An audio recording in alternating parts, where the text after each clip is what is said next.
बिस्मिल्लाहिर्रहमानिर्रहीम। नाज़रीन अस्सलाम वालेकुम, मैं हूँ इमरान वसीम। नाज़रीन, ख़बर यह है कि बानी तहरीक इंसाफ इमरान खान नहीं रुक रहे। इमरान खान रोकने के बावजूद आगे बढ़ते जा रहे हैं, आगे चलते चले जा रहे हैं और मामला नाज़रीन यहाँ तक पहुँच गया है कि साबिक़ वज़ीर आज़म बानी तहरीक इंसाफ इमरान खान ने जो एक आखिरी हद होती है, उस आखिरी हद को भी पार कर दिया है। अब ये क्या मामला है, क्या माजरा है, एक तो इसकी डिटेल आपके साथ हम शेयर करेंगे और फिर जो नाज़रीन सुन्नी इत्तेहाद कौंसिल की मखसूस नशिस्तों का जो मामला है, उस पर तहरीक इंसाफ इमरान खान की जो लीगल टीम है, उसके तेवर ही बदल गए। उसने अपनी राहें जुदा कर लीं, राहों को तब्दील कर लिया और फिर हाई कोर्ट ने मखसूस नशिस्तों के हवाले से आज समाअत करते हुए जो फ़ैसला सादिर फरमाया, वो फ़ैसला क्या है, उस पर भी बात करेंगे। और इमरान खान के साथ मुलाकात करना क्यों कॉम्प्लिकेटेड हो गया, मामला क्यों गंभीर हो गया, इस पर भी आप नाज़रीन के साथ कुछ अहम डिटेल्स हैं, वो आपकी खिदमत में पेश करने जा रहे हैं। लेकिन नाज़रीन, प्रोग्राम का आगाज़ करने से पहले आपसे दरख्वास्त करेंगे कि चैनल को सब्सक्राइब कर लें और बेल आइकॉन का बटन प्रेस करें। वीडियो अगर आपको पसंद आती है तो आपने लाइक भी करना है और अपनी कम्युनिटी के साथ, अपने हम ख्याल दोस्तों रिश्तेदारों के साथ इस व्लॉग को जितना हो सके आपने शेयर भी करना है। और आज मैं आप देखने वालों को ये भी बताऊंगा कि हमारे यूट्यूब चैनल को सब्सक्राइब करना और बेल आइकॉन बटन का प्रेस करना और इस वीडियो को शेयर करना क्यों ज़रूरी है, मैं क्यों इस बात को प्रेस करता हूँ, इस पर ज़ोर देता हूँ, ये भी एक ख़बर है, इस पर भी आप नाज़रीन के साथ डिटेल शेयर करेंगे। तो सबसे पहले नाज़रीन, जो मखसूस नशिस्तों का मामला है, एक तो लाहौर हाई कोर्ट में समाअत हुई है, दूसरी पेशावर हाई कोर्ट में समाअत हुई है। इन दोनों मामलात के हवाले से हम बात करेंगे। सबसे पहले तो लाहौर हाई कोर्ट में जो सुन्नी इत्तेहाद कौंसिल ने मखसूस नशिस्तों से के हवाले से रजू किया इलेक्शन कमीशन के फैसले के खिलाफ, तो आज एडवोकेट जनरल जो पंजाब थे वो वहाँ पर मौजूद थे और सुन्नी इत्तेहाद कौंसिल के वकला मौजूद थे। जज साहब ने, जस्टिस चौधरी इकबाल साहब ने इस्तफसार किया, क्या इस केस में पंजाब हुकूमत ने अपना जवाब दाखिल कर दिया है? तो एडवोकेट जनरल पंजाब ने कहा कि जवाब दाखिल नहीं किया गया, कुछ अरकान ने हलफ उठा लिया है, पंजाब असम्बली के अरकान ने, और कुछ का हलफ उठाना अभी बाकी है। तो हम तफसीली जवाब जो है इस केस में जमा करवाना चाहते हैं, लेकिन जवाब दाखिल करने के लिए हमें मोहलत दी जाए, हमें वक्त दिया जाए। तो जज साहब ने मोहलत जो है वो ग्रांट कर दी, लेकिन सुन्नी इत्तेहाद कौंसिल के वकील ने कहा कि जब आप जवाब देने के लिए इनको मोहलत देने जा रहे हैं, वक्त देने जा रहे हैं, तो आप हुक्म इम्तना जारी कर दें। तो जज साहब ने, जैसे चौधरी इकबाल साहब ने कहा कि पहले इनका जवाब तो आने दें, यकतरफा तौर पे तो हुक्म इम्तना नहीं हो सकता, एक मरतबा जवाब आ जाए हुकूमत पंजाब का, फिर इस मामले को देख लेते हैं, क्या करना है क्या नहीं करना है, जवाब को पढ़ने के बाद कर लेंगे। तो अदालत ने पंजाब हुकूमत को और इसमें वफाकी हुकूमत को जवाब जमा कराने का मौका देते हुए मुकदमे की समाअत को जो है वो मुलतवी कर दिया और जो इस्तदा की गई हुक्म इम्तना की, उसको रद्द कर दिया गया। लाहौर हाई कोर्ट की नाज़रीन दो मुख्तसर सी खबरें, फिर पेशावर हाई कोर्ट में बड़ी अहम और डिटेल हेयरिंग हुई है मखसूस नशिस्तों के हवाले से, फिर उसकी डिटेल मैं आप नाज़रीन की खिदमत में पेश करूँगा। एक तो नाज़रीन, आज लाहौर हाई कोर्ट ने अफ्तार से लेकर सहर तक जो रेस्टोरेंट हैं उनको खुला रखने की इजाज़त दे दी है। यानी जो होटल्स हैं, खाने पीने के जो रेस्टोरेंट हैं, वो अफ्तार से लेकर सहर तक खुले रहेंगे। अब ये फैसला नाज़रीन अदालतों का करना का नहीं है, अदालत ने तो फैसला कर दिया, अदालत के सामने केस आया, अदालत ने फैसला कर दिया, लेकिन ये एग्जेक्टिव के करने का काम है। बात मैं कर रहा हूँ कि अगर इंसाफ की फरहमी का निज़ाम इतना एफिशिएंट हो, इतना इफेक्टिव हो, तो ये मामला एग्जेक्टिव साइड पे हल हो जाना चाहिए था। जब माह रमज़ान का आगाज़ हुआ तो जाहिर सी बात है, दिन भर किसने होटल खोलना है, अगर होटल खुला भी हो तो किसने खाने पीने के लिए जाना है। तो अगर रेस्टोरेंट मालकान ये चाह रहे थे कि उन्हें अफ्तार से सहर तक खोलने की इजाज़त दी जाए, तो ये इंतज़ामिया को इजाज़त देनी चाहिए थी। होटल मालकान को अगर इजाज़त मिल जाती तो अदालत में जाने की ज़रूरत ना पड़ती। इसके अलावा नाज़रीन, परवेज़ इलाही साहब ने लाहौर हाई कोर्ट से रिव्यू किया था कि मेरे खिलाफ बहुत सारे मुकदमात हैं, उनकी तफसीलात फराहम की जाएँ। तो आज जस्टिस चौधरी इकबाल और जस्टिस शहबाज अली रिजवी साहब ने इस केस की समाअत करना थी, लेकिन जज साहब ने, जो जस्टिस शहबाज अली रिजवी साहब हैं, उन्होंने इस केस की समाअत करने से माजरत कर ली है। अब आ जाते हैं नाज़रीन, जो मैंने थंबनेल पे भी लिखा कि इमरान खान साहब के वकला ने अपनी राहें जुदा कर लीं, मखसूस नशिस्तों का मामला था और 5 रुकनी larger bench chief justice Peshawar high court ने तश्कील दिया था और अटॉर्नी जनरल साहब इस्लामाबाद से वहाँ पे पहुँचे थे। अगर नहीं पहुँचे तो खान साहब के जो वकला हैं, जिसमें बाबर अवान साहब थे, बैरिस्टर अली ज़फ़र साहब थे, वो पेशावर हाई कोर्ट ना पहुँचे, बल्कि जो इमरान खान साहब के 190 मिलियन पाउंड के जो अडयाला जेल में समात होनी है, अली ज़फ़र साहब वहाँ पे पहुँचे हुए हैं। अली ज़फ़र साहब वहाँ पे आज अडयाला जेल को रिप्रेजेंट करेंगे, नैब की अदालत को रिप्रेजेंट करेंगे, लेकिन पेशावर हाई कोर्ट जहाँ पे 5 जज साहबान इन्हीं की दरख्वास्त के ऊपर, सुन्नी इत्तेहाद कौंसिल की दरख्वास्त के ऊपर समात करने जा रहे हैं, वहाँ पे नहीं गए। हालांकि असूल ये होता है कि जब ऊपर वाली अदालत में केस लगा है तो आप नीचे वाली अदालत में नहीं जाते, आप बड़ी अदालत में जाते हैं। नीचे वाली अदालत को सिर्फ आप कन्वे कर देते हैं, दरख्वास्त भिजवा देते हैं कि मैं आज सुप्रीम कोर्ट में हूँ, आज मैं हाई कोर्ट में हूँ, तो मैं नीचे वाली अदालत में नहीं आ सकता। लेकिन अली ज़फ़र साहब नीचे वाली अदालत में गए हैं और वहाँ पे पेशावर हाई कोर्ट के 5 जज साहबान बेंच में बैठे अली ज़फ़र साहब का और बाबर अवान साहब का इंतज़ार करते रहे। यानी राहें जुदा करके पेशावर जाने की बजाय वकला साहबान जो थे वो अडयाला जेल में चले गए। अब इस केस की समात हुई तो जो बेंच के सरबराह हैं इश्तियाक इब्राहिम साहब, उन्होंने पूछा कि क्या सुन्नी इत्तेहाद कौंसिल का कोई उम्मीदवार 8 फरवरी 2024 के इंतखाबात में कामयाब हुआ है, असम्बली का रुकन बना है? तो इस पे काजी अनवर साहब ने कहा, जो कि अली ज़फ़र साहब और बाबर अवान साहब की अदम मौजूदगी में पीटीआई को रिप्रेजेंट कर रहे थे, वैसे भी पीटीआई के सीनियर कानून रहनुमा हैं, उन्होंने कहा कि नहीं, सुन्नी इत्तेहाद कौंसिल में इलेक्शन में उनका कोई उम्मीदवार खड़ा भी नहीं हुआ, और जब खड़ा नहीं हुआ तो फिर जीतने का सवाल ही पैदा नहीं होता। जस्टिस अरशद अली साहब ने कहा कि एक मखसूस नशिस्तों की फहरिस्त आपने कब दी? रिकॉर्ड के मुताबिक तो आपने 21 फरवरी को मखसूस नशिस्तों के लिए इलेक्शन कमीशन को 21 फरवरी को दरख्वास्त दी है। काजी अनवर साहब ने इसका ये जवाब दिया कि जब आज़ाद अरकान सुन्नी इत्तेहाद कौंसिल में हमारे शामिल हुए तो तभी हमने फहरिस्त भेजनी थी, उससे पहले तो कोई मखसूस नशिस्त के लिए फहरिस्त नहीं दी गई थी।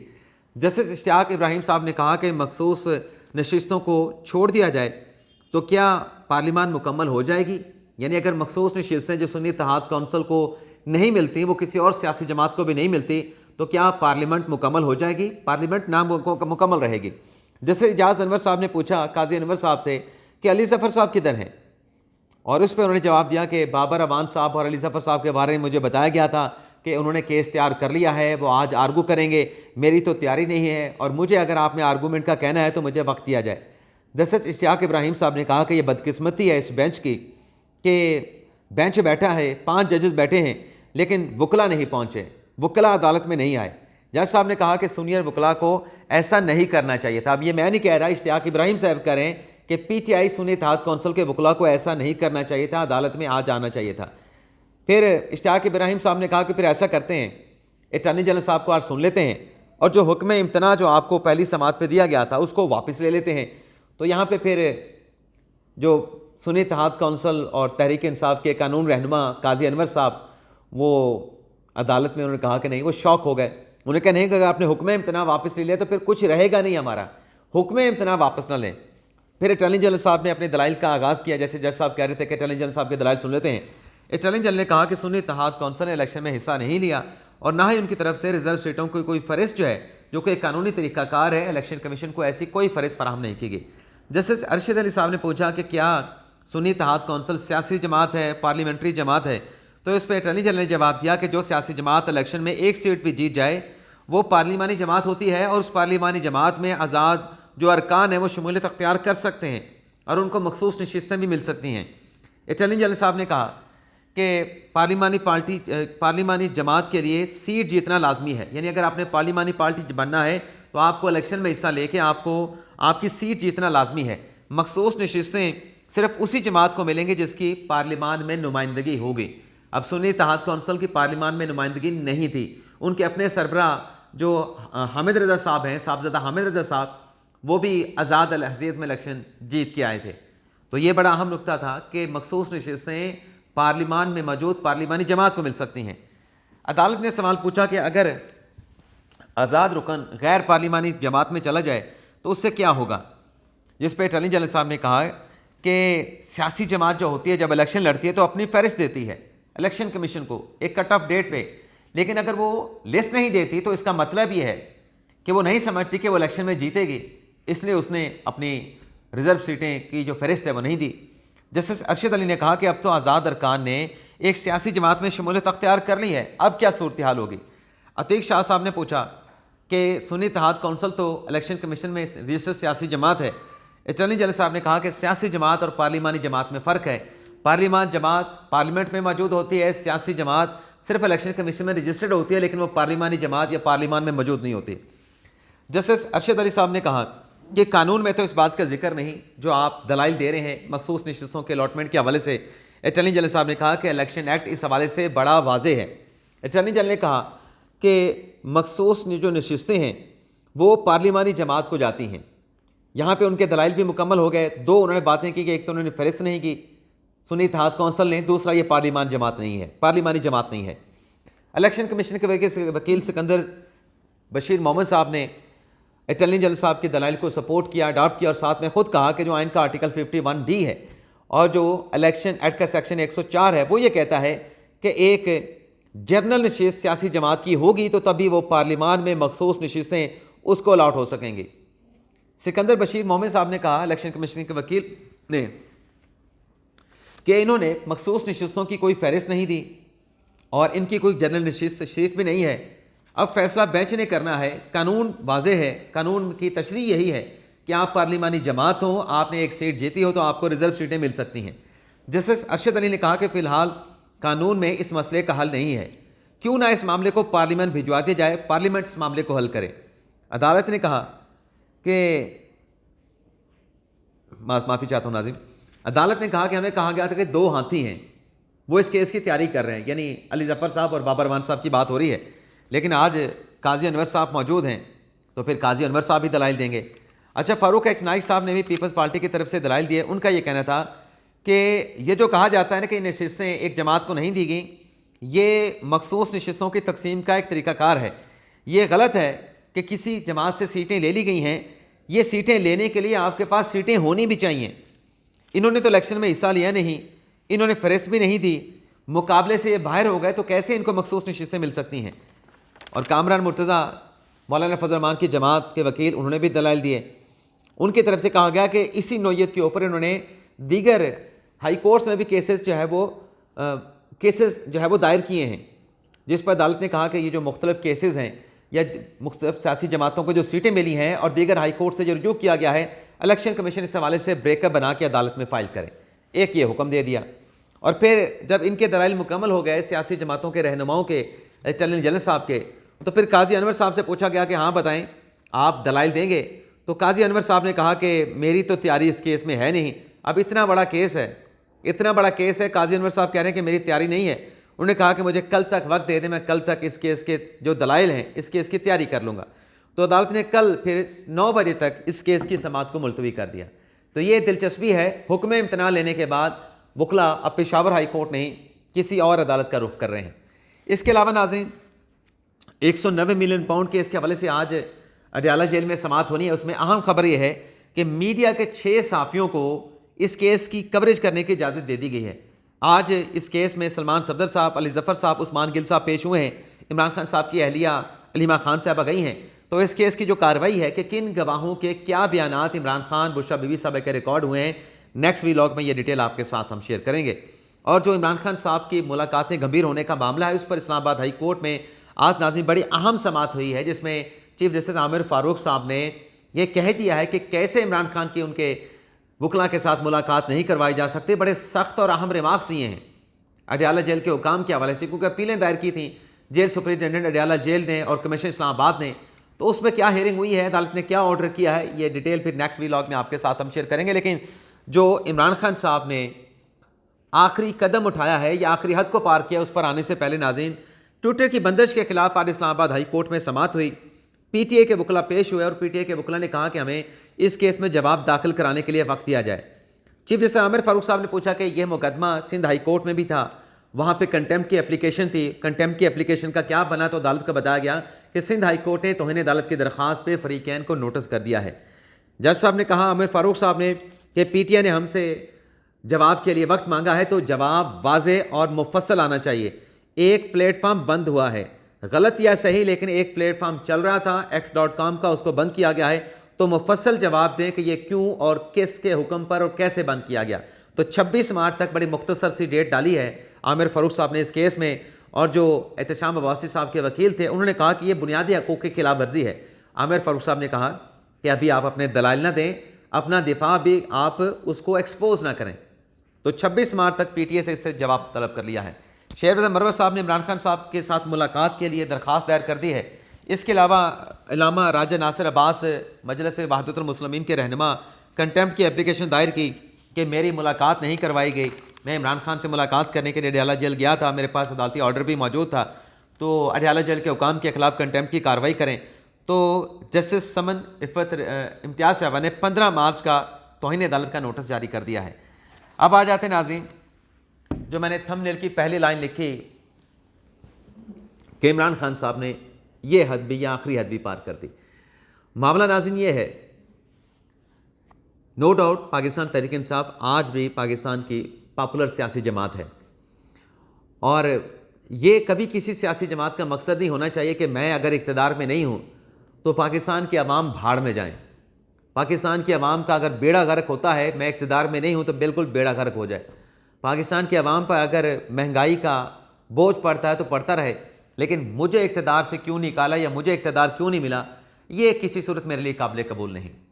अब नाज़रीन मामला ये है कि पहले मैं आपको 2022 में ले जाता हूँ, 24 पे आने से पहले 22 में ले जाता हूँ, और ये कोई बात ढकी छुपी नहीं कि शौकत तरीन साहब ने इमरान खान साहब के हुक्म पे 2022 में IMF के साथ पाकिस्तान का पैकेज, फाइनेंशियल पैकेज साइन ना हो सके, बहुत कोशिशें की, अमली इक़दामात उठाए। KPK के ख़जाना सलीम झगड़ा साहब को कहा गया, पंजाब के सूबाई ख़जाना वो लगारी साहब को कहा गया कि आपने IMF को किसी किस्म की यकीन दहानी नहीं करानी कि जो आपके दोनों सूबों का जो बजट है पंजाब और KPK का, वो हम सरप्लस नहीं रखेंगे, हम उसको खर्च करेंगे। लेकिन वो अज़ाइम नाकाम हुए, चले वो मामला चला गया। फिर अब 8 फरवरी 2024 का इलेक्शन आता है। उस इलेक्शन की ऑडिट के लिए कानून में एक प्रोसीजर मौजूद है, एक तरीक़ाकार मौजूद है, लेकिन चले आपको उस तरीक़ाकार पर भी एतमाद नहीं, आप सुप्रीम कोर्ट में पटिशन दायर करना चाहते हैं, आप सुप्रीम कोर्ट का कोई कमीशन बनाना चाहते हैं, इंक्वायरी कमीशन बनाना चाहते हैं, आप सुप्रीम कोर्ट से रजू कर लें।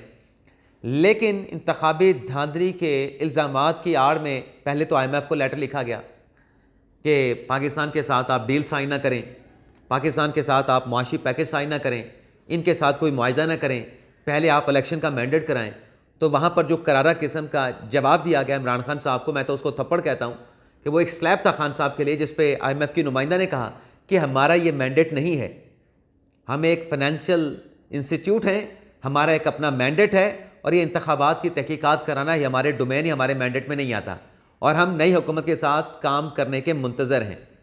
और आज हमारे वज़ीर ख़जाना साहब ये कह रहे हैं औरंगज़ेब साहब कि हम पाकिस्तान की तारीख़ का एक बड़ा पैकेज, पाकिस्तान के माशी जो बहरान हैं उनको हल करने के लिए एक बड़े पैकेज जो है वो IMF के साथ उस पर निगोसिएशन करना चाहते हैं।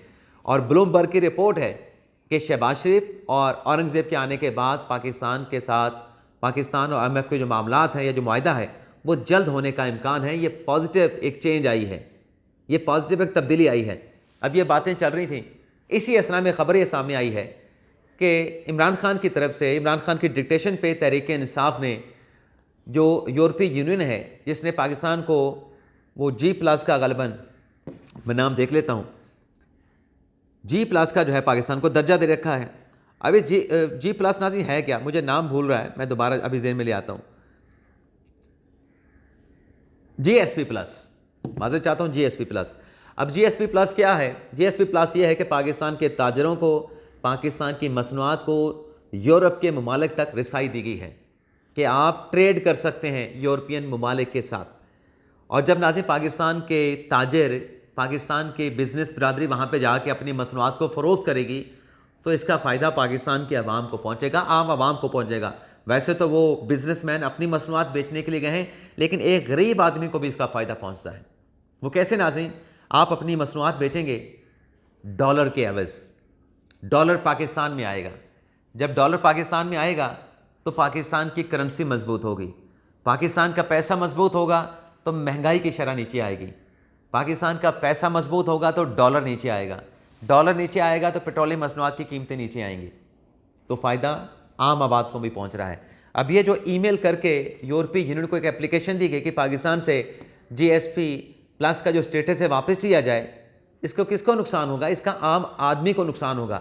पहला खान साहब ने हद पार की कि IMF को लेटर लिख दिया, अब हद पार की कि यूरोपीय यूनियन से कह दिया कि आप GSP प्लस का स्टेटस पाकिस्तान से वापस ले लें। यानी भाड़ में जाए पाकिस्तान की आवाम, अगर ये GSP प्लस का स्टेटस वापस होता है तो ज़ाहिर सी बात है कि पाकिस्तान में ज़र मुबादला नहीं आएगा, डॉलर्स नहीं आएंगे। जब डॉलर्स नहीं आएंगे तो फिर आपको फिर भीख मांग के कर्जे लेने पड़ेंगे। जब कर्जे लेने पड़ेंगे, उन कर्ज़ों की अदायगियों का जब बोझ है वो आम आवाम को अदा करना पड़ेगा। तो ये किसके लिए हो रहा है नाज़रीन? इस किस्म के जब इक़दाम इमरान खान साहब उठाएंगे, मैं उनकी हुब्बुल वतनी पे शक नहीं करूँगा, लेकिन जब आप इस किस्म के फैसले लेंगे, पाकिस्तान की रियासत के मफाद के ख़िलाफ़ आप अगयार से रब्ते करेंगे, अगयार को दरख्वास्तें देंगे, तो फिर इसको मुल्क दुश्मनी नहीं तो फिर क्या लोग कहेंगे? मुल्क दुश्मनी ही कहेंगे ना। और मैं इसलिए कह रहा था कि हमारा ये जो व्लॉग है, हमारा ये जो चैनल है, इसको इसलिए सब्सक्राइब करना ज़रूरी है कि ये जो इस किस्म के हथकंडे हैं जो अवाम के मफाद के ख़िलाफ़ हैं, जो रियासत के मफाद के ख़िलाफ़ हैं, ये बातें अवाम तक पहुँचनी चाहिए। लोगों के चेहरों के ऊपर जो एक नकाब है वो उतरना चाहिए। हक और सच अवाम तक पहुँचना चाहिए। इजाज़त चाहते नाज़रीन, अल्लाह हाफ़िज़।